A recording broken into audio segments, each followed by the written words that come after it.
lovely day. Come on, let's hear it. A lovely, lovely day. Lovely day. Lovely day. Apparently I was born during Neighbours. Really? Like when Neighbours was on the TV.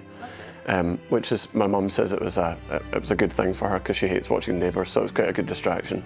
One of the earliest memories I have is actually being told that I was going to get cello lessons. So I was in primary 2 and I was probably 6 or 7 years old, and somebody came to my class and asked me to come out, and I thought I was going to get into trouble.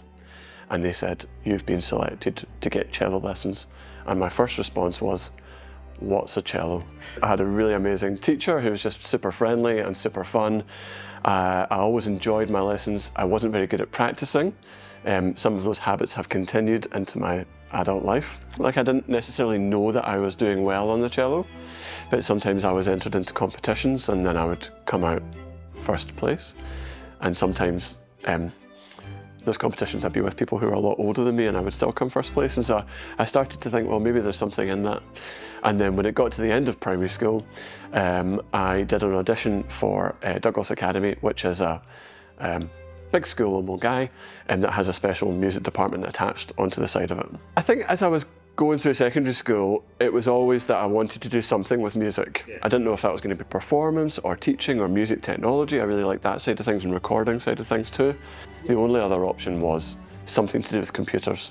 So I left school, I auditioned for music colleges all over the country and got into the reserve lists for lots of them, but didn't actually get a place. So that was a real moment for me to think, well, is this really what I should be doing?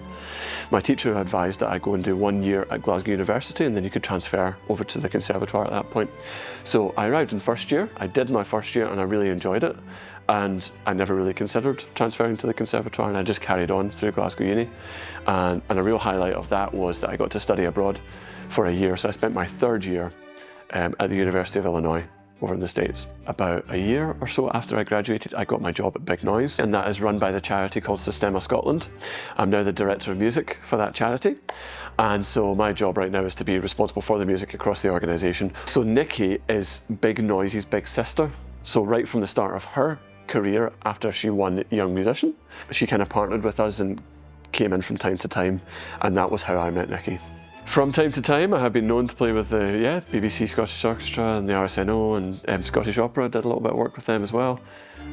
So yeah, I've done all that stuff kind of, I would say, as an add-on. Teaching shouldn't just be an add-on for everyone.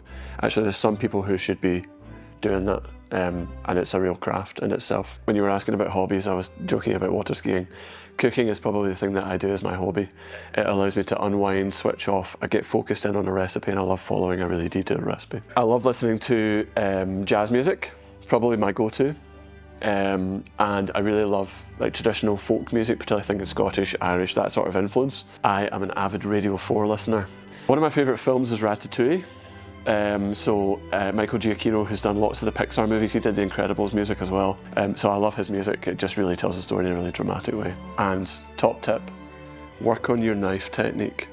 All right, so get that blade always in contact with the board, get these fingers tucked in, keep the blade against the fingers as a guide, and then you can get all your vegetables the same size, which means they're going to cook nice and evenly and you're not going to have a weird bit of celery that's a bit tougher than the rest of the carrot.